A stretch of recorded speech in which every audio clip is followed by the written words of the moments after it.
I like peanut butter. You're listening to CreepGeeks Podcast.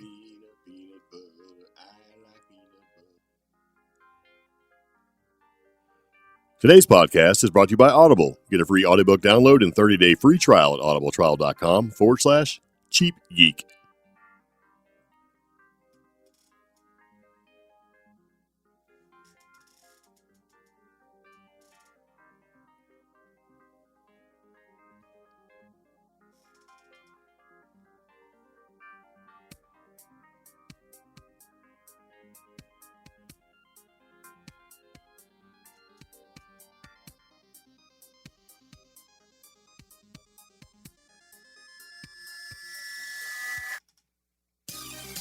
So it begins again. Welcome back to the CreepGeeks Podcast. This is episode number 106. Shooting Bigfoot, Gatwick Drone mess, and Witchcraft. Yeah.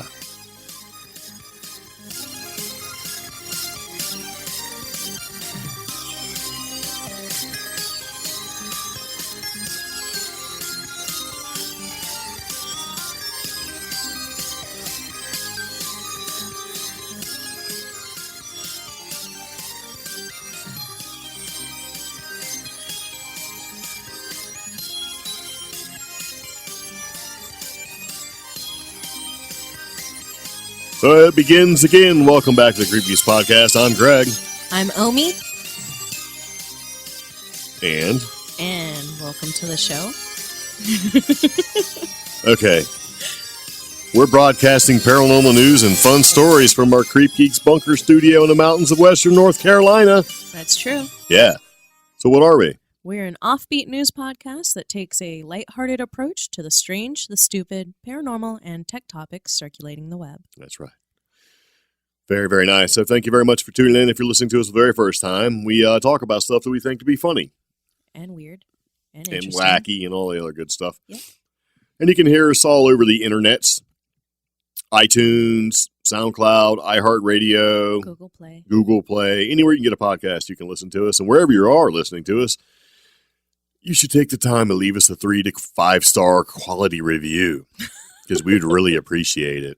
Helps us grow. Yes. Yeah. But if you'd like to call us and leave us a message or a story or something like that, because we do solicit that kind of thing, we do appreciate it. Mm-hmm. There's a number for you to call. That number is 575-208-4025. Yes. And on Sundays, when we can, we do a live stream of our podcast, and you should watch. Yep. And there's a link in the show notes. You can kind of click on it. We are on the YouTubes and Facebooks. But for the live stream, we typically do it on YouTube. So if you Google CreepGeeks, you're not going to find us. Oh. Not on YouTube. So you will see CreepGeeks or like crepes. Crepes. What do you call crepes? Crepes. Yeah. So if you go into YouTube and search, you'll find us there. But we do try to put a link. So you click on the link, it'll take you right to it. So there's that. Okay. Yeah. Yeah. My nose is dry. Well, it's winter, so. My lips are chapped. My skin is dry. But I got coffee and a hot mic. Hot mic. God. That's right. So anyway, we're doing this podcast episode number 106 right before Christmas. And if you're listening to it, hopefully before Christmas, Merry Christmas. And if you're listening to it after Christmas, well, hope it was good for you. So, yeah.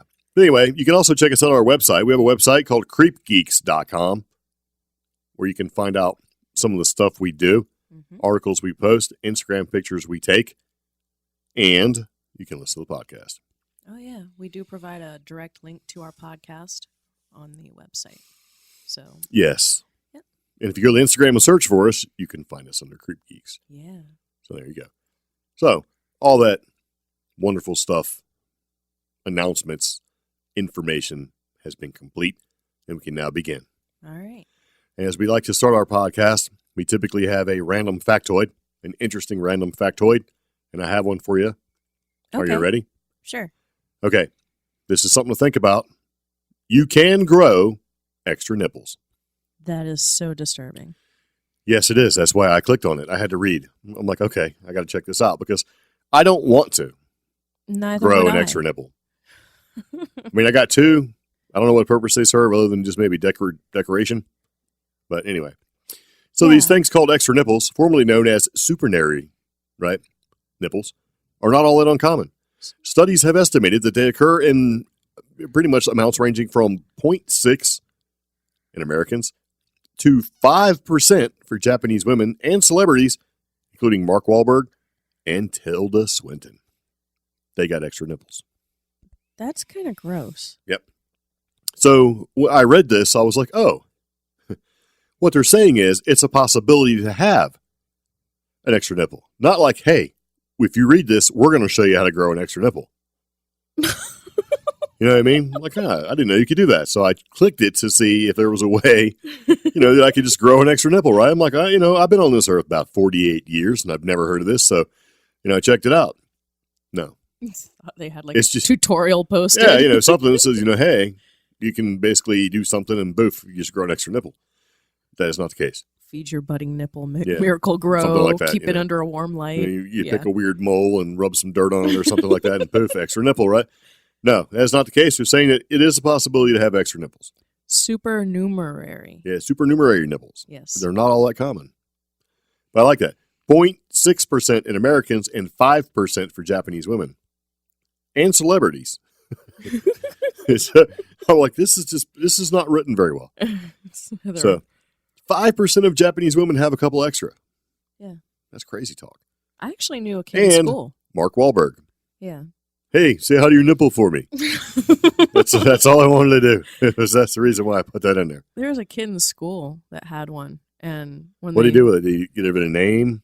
Actually, if I had an extra nipple, I would pierce it. Yeah. It'd be in a weird spot, like on your shoulder or something like that. But the thing was, when I went to high school, we were still back in the day where if you were playing, boys basketball, they still had shirts versus skins. Oh, yeah. Yeah. And when they'd call skins, when he was like a, freshman, he would just go sit on the bench. He was just, no. He's like, yeah, I got 3 nipples, bro. I don't have time for this. I got enough problems in high school to worry about people calling me like something. I can't even think of something. But poor kid. Yeah. So speaking of nipples, mm-hmm. the next interesting random factoid is the dot over the lowercase I mm-hmm. is called a tittle. There you go. My job here is done. It's all I got. It gets no better than that right there. Because it works. I was like, huh. Okay. So, sometimes you try to find content and interesting things. And when I find interesting things, I try to mark them so I can, talk about them with you. Yeah. Just gross me out. They just happen to go together. So a couple things you can take from these first 2 interesting random factoids is that you can have, not grow, you can have extra nipples. And it's okay. Yep, and it's okay. 5% of Japanese women do, and celebrities like Mark Wahlberg and Tilda Swinton have them. And the dot over the little I is called a tittle. Okay. So there's 4 interesting things right there. So there you go. If you've learned anything at all, leave a comment, share, and rate this podcast. We're going to take a quick break. We'll be right back.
And we're back.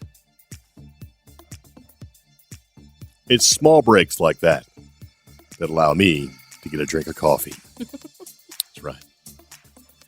So, okay, have you heard of this thing going on in England at the Gatwick Airport? No, actually. About drones? I heard you mention a little bit about it, and I heard something on on Facebook, but I haven't looked into it. You need to break it down for me. Well, I'm not going to give this any more time than it actually needs, so this will be a skimmage. Okay. We'll skim over this. Okay, so the latest article I've seen was Gatwick Drone latest. Police say it's a possibility there was never a drone. What? Yeah. Okay, so here's basically what happened. A drone was allegedly sighted around the airport. Gatwick Airport's busy airport, right? This is like in England. And busy enough to the point where it could become a real thing. If you have a drone flying around, get sucked up in the turbines of the jet and all this other stuff. So they grounded a bunch of planes, right? Yeah. And pretty much I think it was like 140,000 people were delayed because these things were down for like 2 or 3 days and thousands of flights were, delayed, rerouted, all that stuff. The huge thing. People like missing holidays and all this jazz, right? That'd be terrible. Yeah. Yeah. And so they were doing a full scale, trying to find the drone operator, big investigation, all that stuff, because it's kind of critical. You got to get the planes back in there and get people on their way, right? Huge inconvenience. So at one time they went through and they were going door to door and knocking on people's doors, which is what you do when you do door to door, trying to find the drone.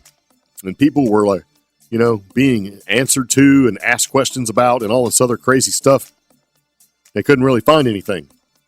But they did find a couple that got arrested by the police because somebody else had turned them in. Oh, wow. And they cooperated. And so round and round this thing goes. And eventually, this article came out where it says, the police say it's a possibility that there was never a drone. So, excuse me. So just because there was a report, there's no official sighting. Were there any sightings of the drone? Well, somebody said that they'd seen it and called it in, but nobody else seemed to have seen it. So it goes, an officer investigating the drone chaos at Gatwick Airport says that there was no footage of the device, which sparked this big fiasco, and it is a possibility that there was never one to begin with, right? Mm-hmm. So ask about speculation. There was never such a drone flown over the airport. Detective Chief Superintendent Jason Tingley told the BBC, of course, that's a possibility that there may not have been a drone. We were working with human beings who said they've seen something, right? Until we get more clarity around what they've said, the detail, the time, the place, direction of travel, all those types of things. And that's a big task. They can't say for sure if there was actually a drone or not. Okay. And the incident, which was sparked by a drone sighting on Wednesday at around 9 p.m., left planes stopped from coming to or from the airport. So, Mr. Tingley, right, said one of the working theories was that a damaged drone was found close to the airport in Horley. That was responsible for causing the disruption, right? So, they always look at it with an open mind, but actually it's a very basic common sense that a damaged drone, which may not have been there at that particular point in time, has now been seen by somebody, a member of the public, and that they've told us we found it. So then they have to go and forensically recover it and do everything they can to basically at that location to try to get some more information. Okay. So police are running a 3-pronged investigation into the alleged crime, and this is include working through information related to persons of interest, as well as investigating more than 67 drone sightings. Right? Mm-hmm. On top of that, forensically examining the damaged drone. Hasn't it been like storming or bad weather in the area where that damaged drone it's wet weather. Found? It's England, man. It's always wet. Yeah. And he also explained that the examination could be hampered by wet weather on Friday and Saturday, which could have washed away evidence. Okay. Yeah. And he could also not rule out the risk of culprits, or risk that the culprits would strike again at Gatwick or another airport. Yeah. So Mr. Tingley said, someone somewhere knows either the perpetrator or perpetrators responsible for this or has information related to these incidents. But secondly, our tactical response should be there and be any more drone sightings, it is still in place. So, excuse me, in other words, if they have any more sightings, boy, they're ready, right? Yeah. So he adds that the hopes of a reward money of £50,000 from Crime Stoppers and an additional £10,000 for charity from Lord Ashcroft will help persuade someone to come forward with a vital clue. Yeah. So here's what gets a little funny. Following the comment on the possibility of there being no drone, Mr. Tingley added, we are actively investigating sightings of drone activity. Yeah. We are interviewing those who reported these sightings or carrying out and extensive house-to-house inquiries, and carrying out a forensic examination of a damaged drone found near the perimeter of the airport, which is near Horley, around the last reported sighting. It says, early Saturday, it was announced that a man and woman arrested over the Gatwick Airport drone chaos were released without charge. Huh. So, Sussex police said that the 47-year-old man and 54-year-old woman, both from Crawley, were no longer suspects. Yeah. And Mr. Tingley said, the arrests made on Friday night were a result of a tip-off from a member of the public. I'm completely satisfied the arrests were lawful, bearing in mind the burden of proof and the likely suspicion at the time of the arrest. Obviously, we had to be sure prior to release in terms of that investigation that they were no longer suspects. And Mr. Tingley continued, I won't apologize, but what I will say is we really do appreciate their cooperation, and we have put a lot of effort and resources in supporting them when they were released from questioning. Right? So following a disruption at the airport, flights begin to resume, close to normal schedule through Sunday. So I'm completely satisfied the arrests were lawful, bearing in mind the burden of proof and a likely suspicion at the time of the arrest. Yeah. In other words, you're guilty. Well, that's the thing. And this is England. They don't. It's not the same like the U.S., right? Yeah. So obviously we had to be sure prior to release in terms of that investigation that they were no longer suspects. So they're going door to door, beating on people's doors, trying to find out. Somebody calls in a tip, and they arrest these people, right? Mm-hmm. And when he has to say, I won't apologize, that's what got me. It's like, I won't apologize. Why would you not apologize? You arrested someone who basically proved to be innocent, and they appreciate their cooperation. Oh, but here's the stinger. And we have put a lot of effort and resources into supporting them when they were released from questioning. So what, did they give them a freaking ride home? Or maybe they luckily had their drone footage available to prove that they were nowhere near this particular airport when the chaos broke out. Oh, yeah, but what if there was no drone footage? What if you hadn't flown your drone in a while? That's true. Here's what happened. Yeah. They overreacted. The cops, everybody overreacted. Yeah. They went around the neighborhood trying to get this imminent threat. 67 reported sightings, knocking on people's doors. They just dragged these two people and threw them in jail until they figured out they had nothing to do with it. But then to say, oh, we won't apologize, and then we supported them when we released them. Watch. Their tone, that whole, we're not going to apologize. I bet, and this is a theory I have, that this is going to continue in the future, and eventually they will be apologizing, because this is kind of like when this could be the next form of swatting, because this is a very easy thing to do.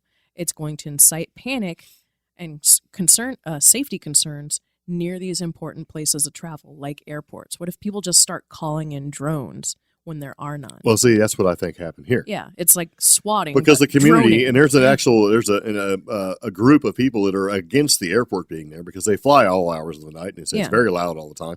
I think somebody called in, and I think the cops overreacted because this imminent threat of a drone, which they couldn't identify. No sightings have been physically seen, anything like that.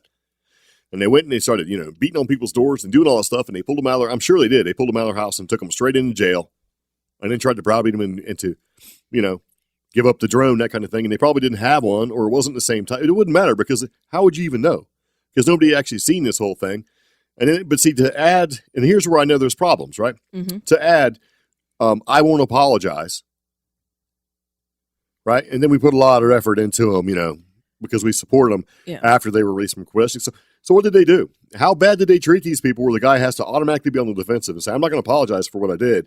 And then we tried to make it all better by making them feel better when we got them out. Like, oh, man, I'm so.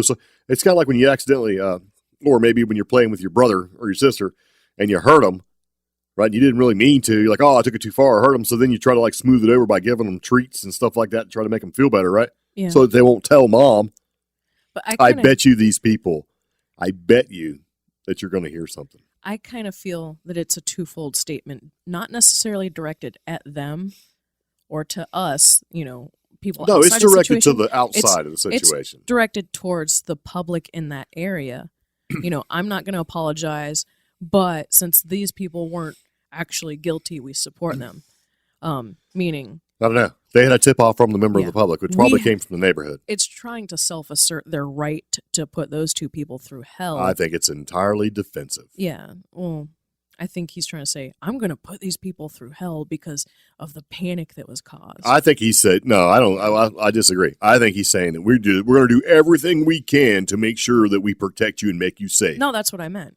I'm not going to apologize for putting these guys through hell because of the public safety threat. That's what I guarantee you that we haven't heard the last of this. And my thing is, because if somebody came and knocked on our door, if they didn't know and they had no real information to go off of, and they start going door to door to door, right?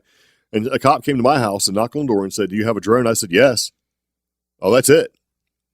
You know what I mean? Remember, this is the place that charges you a television tax. Yeah, that's true. And then wants to go in your house to count how many TVs you have. If they said, "I'm coming in to see how many TVs you have," so you're going to eat this barrel of a shotgun. Get out of my house. This is America. Yeah. But that's not that. That's England. So I think that somebody got a little zealous, a little overreactive, right? Going to do the best they can for the public and the safety and just screw everybody. And I guarantee you haven't heard the last of this. It should have been a rant, is what it should have been. For me, I'm like, come on, man. Now, because it doesn't give them the right. It just doesn't. And granted, this is England, but this could just as easily happen here. Now, to counter that and to kind of tie in with the theme of the podcast, what if there was some sort of sighting? Well, that would be justified. Yeah. But it's looking like, and they had to admit this, it's looking like after all of that, that there wasn't one. What if there was some sort of unidentified flying object? Not necessarily a UFO, but not necessarily a drone. What if somebody saw something and there's no actual trace of it? It happens all the time. What can they do? I mean, like, didn't they say? I know we didn't talk about these much on the podcast, but they were seeing those small light sightings in Ireland. Yeah.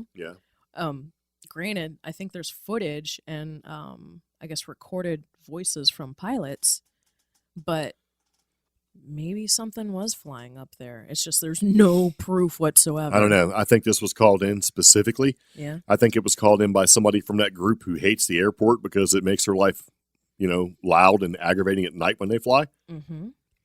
Right? Because they wanted to, I think they did at one time, suspend like night flights.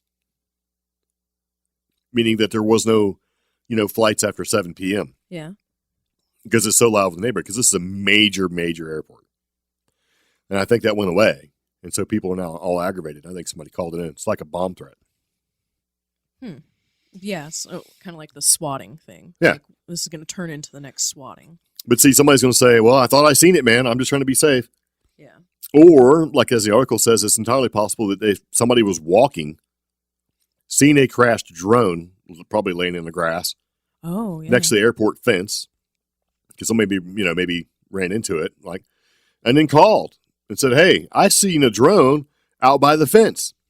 And all of a sudden, pants were filled with shit, and people started overreacting. Watch your language. I can do whatever I want. America. Okay. Yeah. What do you think about that? Mm-hmm. That's kind of crazy, isn't it?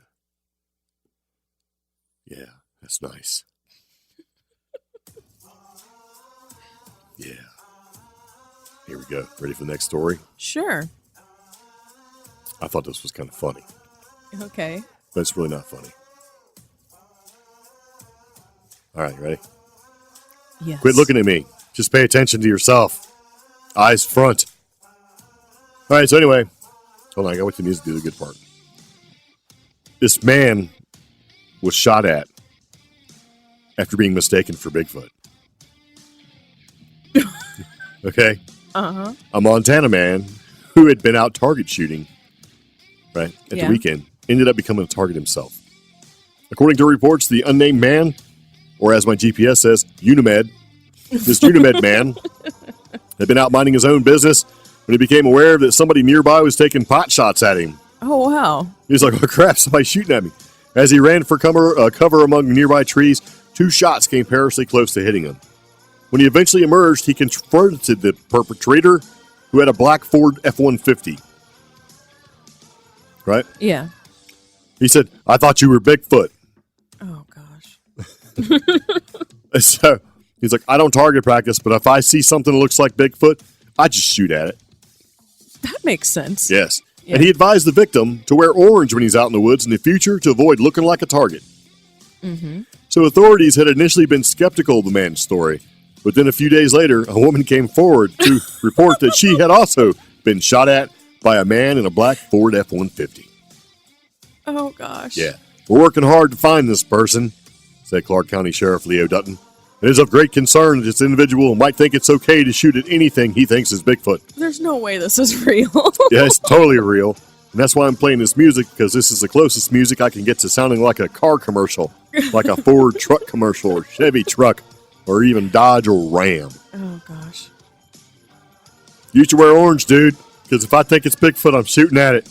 See, if there were more details in this, like maybe the guy was wearing a ghillie suit or something, I'd be like, oh, okay, that makes sense. Still a little scary, but makes sense. He's shooting at women, too. Do you This see the dude's- hair on that deer? It's got long Bigfoot hair. Pow, pow. You know? Bigfoot. I shot a Bigfoot wearing a scrunchie. I Yeah, mean, I saw a Sasquatch. That Sasquatch had a ponytail. Was running through the woods. You sure it wasn't a person? No, if it was a person, it would be wearing orange. 100% wearing orange. 100%. Yeah. Yeah. I can't believe that. Yeah, that's the truck music, though. Doesn't it sound like truck music? Riding through, you see a black Ford F-150. Taking pot shots Right. at the tree line. No, like jumping ditches and going through trees and stuff. Dude driving. Here's the part where he's got his hand on the steering wheel, gun hanging out the side of the truck, just shooting at random shit because he thinks it's Bigfoot. Stop. Like he's doing his job. See it? Right now the truck is bounding through the mud. Okay. Nice. So, yeah. When I read this, I kind of thought, it's so stupid, it's funny. But it's so stupid that it's so dangerous. You just don't go randomly shooting at stuff. I know. But, like, what else is this guy shot at? You know, 'cause, I Yeah. mean, how many people have been around there going, you know what, I was out there doing, something's shooting at me, man. Or worse, what if those people aren't alive to say, hey, somebody was shooting at me? That's the bad part. Well, they should have been wearing orange. Man, if you'd been wearing orange, I wouldn't have shot at you. It's like, well, hold on a second. This person obviously doesn't care, because most people say, or the people that have reported in the past, they've been presented with Bigfoot, like hunters and stuff like that.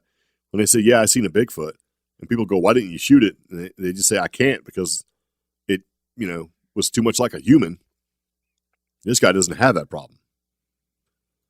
Okay. That's the scary part. So, isn't that crazy? Yeah, that's a bit absurd. So, Yeah. yeah. Makes you wonder. You know what I wonder about? What? Witchcraft. Really? Yeah. In Canada, this woman was charged with pretending to be a witch. Pretending. Yep, pretending. What if she is or was or whatever? Well, I don't want to give the story away, okay. but she says she's not a witch. Oh, okay. So a woman in Ontario was recently arrested for witchcraft 2 days before the archaic law was set to be scrubbed. About practicing witchcraft? Well, I'll or- tell you. Okay. 33-year-old Tiffany Butch was charged on December 11th with demanding money in exchange for lifting a curse. Evidently, that's a crime that falls under the age-old law prohibiting pretending to practice witchcraft. Okay. Yeah. Here's where it gets a little convoluted. Yeah. The lady's name was Tiffany Butch, right? She Yeah. also goes by the moniker White Witch of the North. Okay. All right. That's very important. She was charged with the offense despite the fact that the law itself was set to be scrubbed 2 days later. So, Timmins, this is a police department spokesman. Yeah. Not the Timmins is the place. Yeah. So, police department spokesman Mark, whatever his face is, explained that both the police and the prosecutors apply the law as it exists at the time of the offense. So, in other words, even though it was set to be scrubbed a couple days later, the crime happened before it was, taken away. Oh. So, they persecuted it. In this particular set of circumstances, the person gave them a sense of foreboding that a dreadful thing was about to happen to their family at some point, and that they should provide them with the financial compensations they can perform some sort of mystical service and prevent that from happening. In other words, something's going to happen to your family, you should pay us, or me. See, that's like blackmail. Yeah, but Butch, however, Yeah. she denies the allegation. She says, people proclaimed me a witch here, right? And they Yeah. gave me a nickname. I'm not a witch. I'm a psychic. Oh. She said, I don't even know who this person is, and none of my customers from October to now have put in any complaints or came and asked me for refunds. Huh. That is a little convoluted. Yeah. Okay, so she's a psychic, but are they claiming that by going under, just using the moniker or the label, the White Witch of the North, which was a moniker given to her by other people, makes her guilty of pretending to practice witchcraft? I don't know. And is psychic ability a form of witchcraft? I thought it was a... No, I think that they're Something basically saying that else. she's practicing magic and that makes you a witch. And she's like, I'm a psychic. But here's the thing. Like, that's going to make it any better. Apparently, it's not, if I read this verbatim, it's not illegal to practice witchcraft. It's illegal to pretend to practice witchcraft. And any ambulance chasing lawyer would be able to fight that with verbiage right there. Yeah, but that's just the verbiage of the article. I don't Okay. think that's actually the verbiage of like the police report that was filed or anything like that. All right. Because, I mean, pretending to practice witchcraft, that's very specific right there. Yeah. So, And see, and when you say pretending in relation to a service, yeah. right, especially where monetary type stuff has been exchanged, Well, in other that words, would money. be fraud. That's Yeah. exactly, and that's what I think that they're trying to say, Okay. is that they got her for this crime because I think they think she's a fraud. Oh, well, I read a similar article happening in Ontario for the same thing. Maybe Ontario's, and I read that like back in like September or something. Yeah. Well, the case remains ongoing, so I Yeah. don't know. Well, and pretty similar circumstances. So is like Ontario going through a witch hunt right now? I don't know. Well, according to this, yeah. they were reversing the law that says you can't be a witch or practice witchcraft 2 days later, right? Yeah. So I just wonder if the police said we need to get her because this is fraud, and we need to get her before she can basically she would have a valid leg to stand on if she says, okay, yeah, well, I'm practicing witchcraft. There's no crime in that. So I don't know. Oh wow. Kind of crazy, huh? Yeah. Well, I was actually trying to find some more information. Not really a whole lot. Oh, okay, yeah. That other case I was talking about happened late October. A woman was arrested and charged before the Ontario court with falsely practicing witchcraft. Is this the same one? No, this is a different woman. Samantha Stevenson, a.k.a. Ivana Lopez. Investigation began in November 2017 and continued until the arrest. Police report claims that the victims lost over $600,000 in an effort to rid himself of evil spirits. And that was just one victim, sorry. Yeah. Yeah. Apparently, she was guilty of doing this to other people as well. So, and then Dora Medina Stevenson. So, apparently they were going after witches and psychics. Because they were trying to say they're frauds. Yeah. So, let's see. And the bill in question, Bill C-51, is to remove archaic laws, including the ones focused on the practice of witchcraft. It overhauls numerous sections of the criminal code, but specifically abolishes Section 365 of the Criminal Code of Canada, which identifies witchcraft practices as illegal. So it's dated but somewhat cryptic in that it appears to make a distinction between those who practice witchcraft and those who do so fraudulently. So, yeah. But so again, it's okay to practice, but if you're trying to fraud somebody, you're not allowed. Kind of, because it's like everyone who fraudulently pretends to exercise or use any kind of witchcraft, sorcery, enchantment, or conjuration, but then it has a subsection, B, undertakes for a consideration to tell fortunes, and then occult or crafty sciences, is guilty of an offense punishable. Huh. Yeah. So, because I remember when I read this article, it was actually shared by a friend of mine who lives in that area of Canada. So I was like, wow. That's pretty crazy. Yeah. So. Well, there you go. Yeah. Very nice. Okay, so I do have a third story. Okay. And honestly, that's about all that I have. Oh, well, should we do a commercial? Because this is a particularly short podcast because this is right before the holidays. Yeah. So we definitely like to put something else. So what we're going to do is we're going to take a second and take a little bit of a break so we can get some more delicious coffee, and then we will take a self-reflection, see how we can improve ourselves over the next 15 seconds or so, and then we'll come back. So, hey, stick around. You're listening to the CreepGeeks podcast. We'll be right back.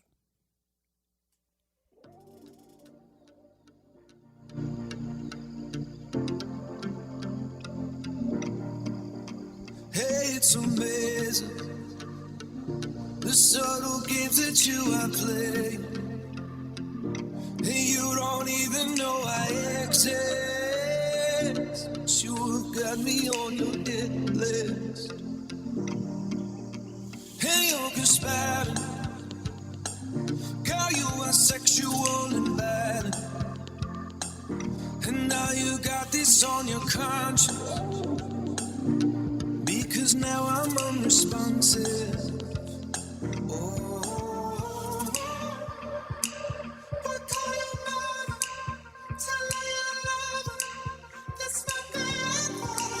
Run through the fire, I'll walk the wire. I would sell everything I own. I'd swim the ocean, dance with the devil. I'd sell my soul to take you home. Can feel the floor underneath our feet. 5 shots through my chest as you watch me bleed. Every kick, drum, hit is a symphony. Every brush of your curves is the air I breathe. You speak, I am listening. Sweat rolls, girl, you're glistening. Slow-mo, pull me into the light, the light. There are people watching us, wishing they were obvious, instead of giving in to the fright, the fright.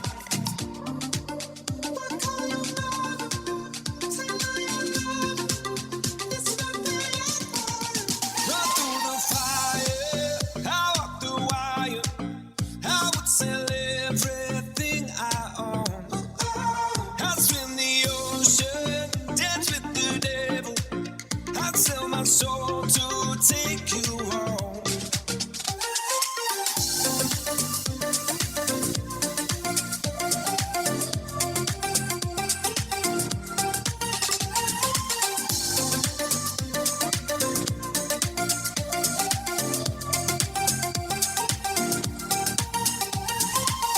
One heart to survive when one just breaks. One slow suicide while one just takes and takes. One choice for the good of you, but not the one you make. But one worth dying for if you saw her shake, shake, shake. We can feel the flow underneath our feet. I am listening. We can feel the flow underneath our feet. You are glistening. We can feel the flow underneath our feet. I am listening. We can feel the flow underneath our feet. That's my bad for you.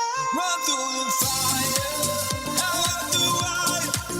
I would sell everything I own. Audible is an audio entertainment that entertains, educates, and inspires. For you, the listeners of the CreepGeeks podcast, Audible is offering a free audiobook download with a free 30-day trial to give you the opportunity to check out their service. To download your free audiobook today, go to audibletrial.com/cheapgeek. Again, that's audibletrial.com/cheapgeek for your free audiobook. All right, very nice, and we're back. So this next story is something I thought was kind of weird. It's a shipwreck curse. When's the last time you heard one of those? A couple months ago, I think we may have done one. Really? Yeah. That's not true at all. Which one was it? One of those boats that's now docked and has tours. So That's not a shipwreck curse. That's just a curse. Oh, okay. Like, not even a curse. It's like ghosts on a ship. that was a curse. No, it's not. There's a difference.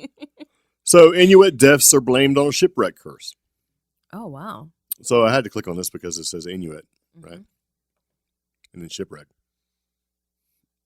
And then curse. So I was in. I'm like, ooh. And it's kind of a quick. 6 unexpected deaths at a remote Arctic settlement of Goja, Goja Haven, I guess is how you say it, Mm-hmm. have been attributed to a reawakened curse. Oh. Yeah, kind of creepy.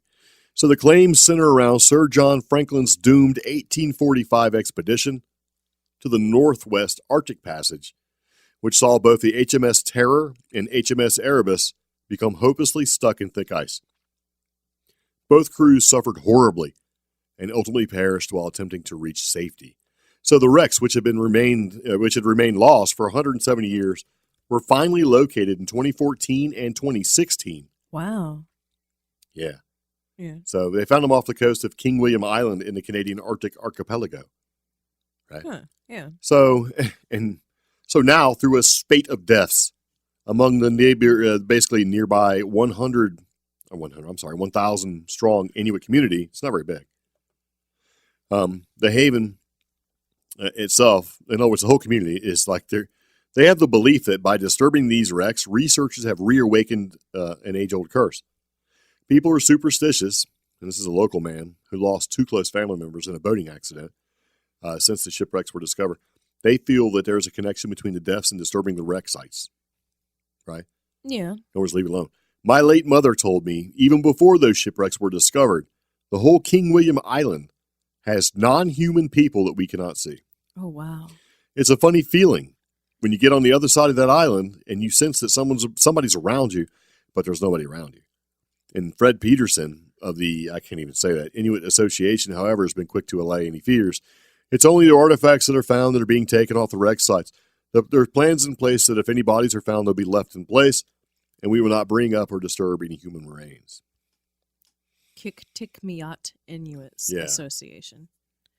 That whole thing, to me, is funny. Just as soon as you started reading some of it, I'm like, wait a second. And I started pulling up H.P. Lovecraft and some of the stuff he's written. I was trying to think, what was it? Mountains of Madness, I think? Yeah. Yeah. I was like, At the Mountains of Madness, and then the Terror and stuff like that. Because it just screams of that sort of thing, like unseen peoples, like that watch you. That's just very Lovecraftian.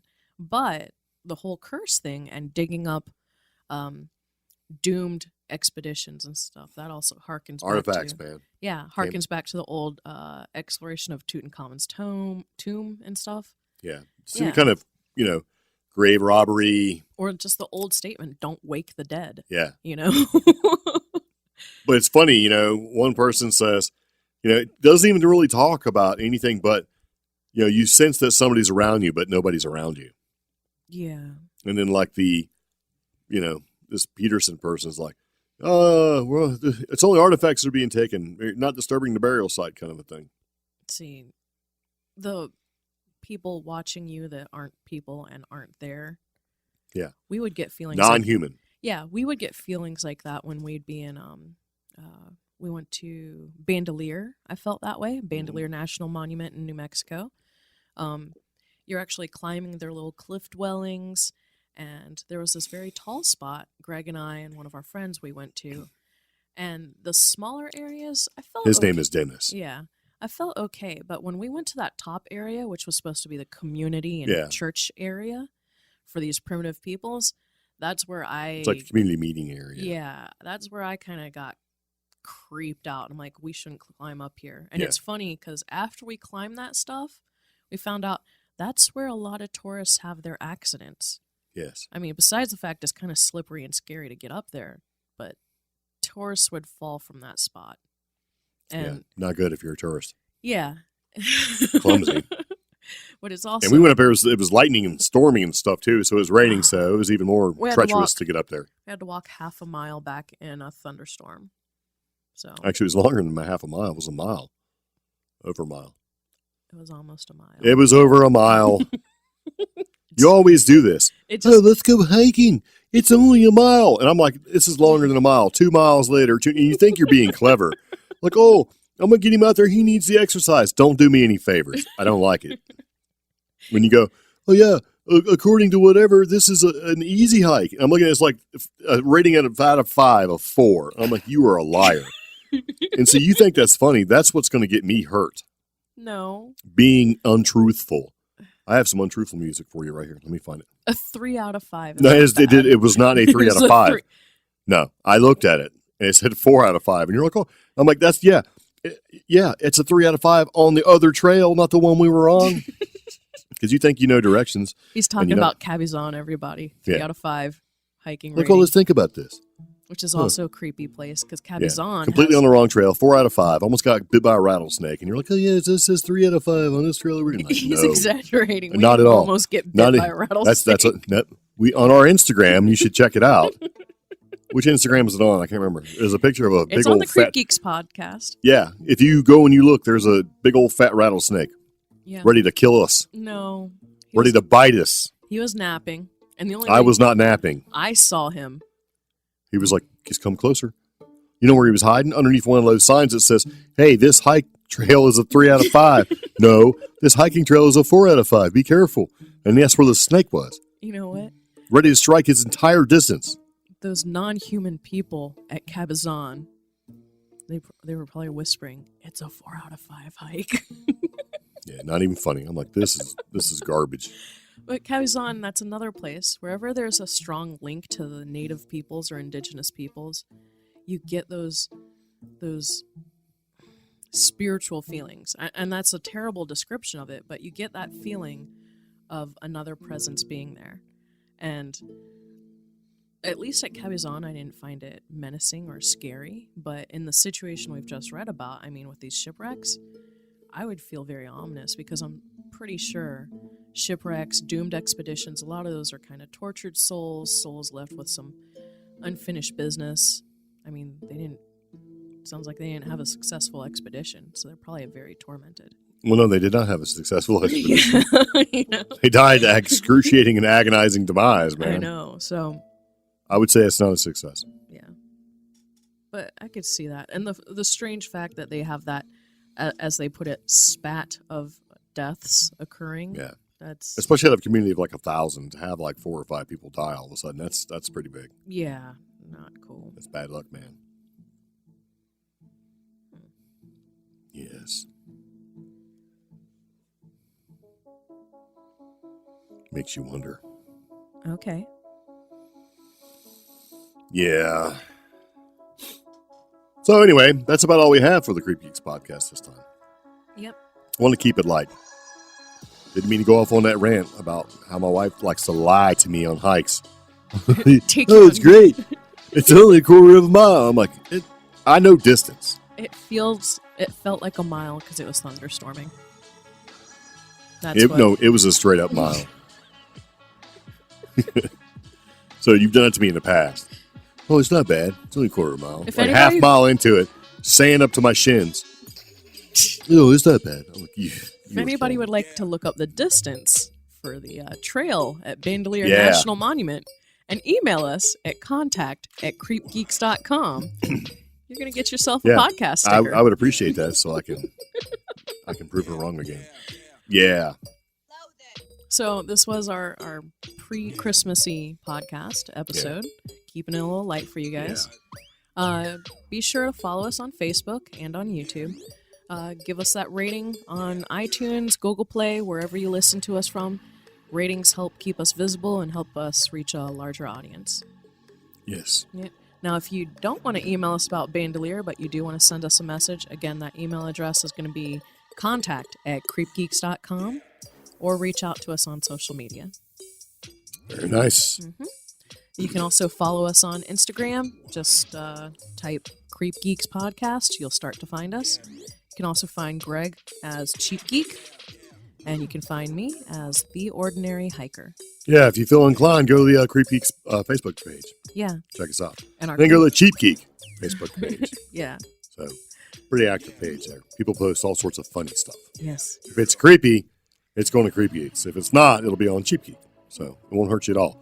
Also, if you're looking for one of our super sweet t-shirts, we still have the promo code, which will give you 25% off our Teespring store. Mm-hmm. That's teespring.com/stores/CreepGeeks-podcast-store. We didn't make that up. That's just how it showed up. Yeah.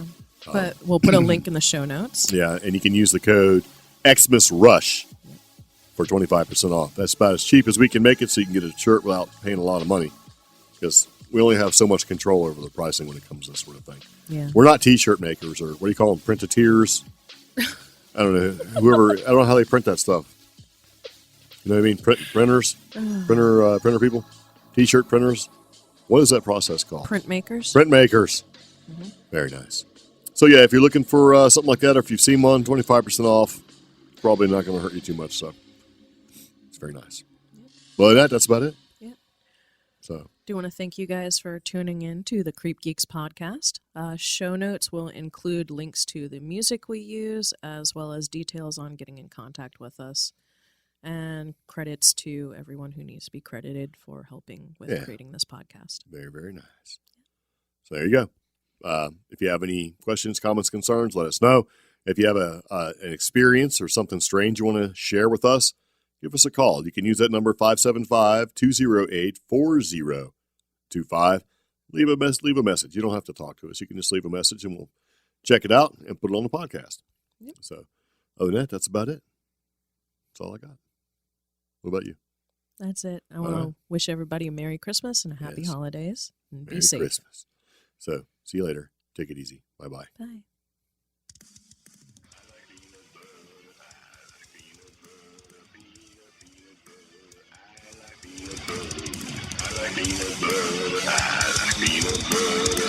Peanut butter, I like peanut butter.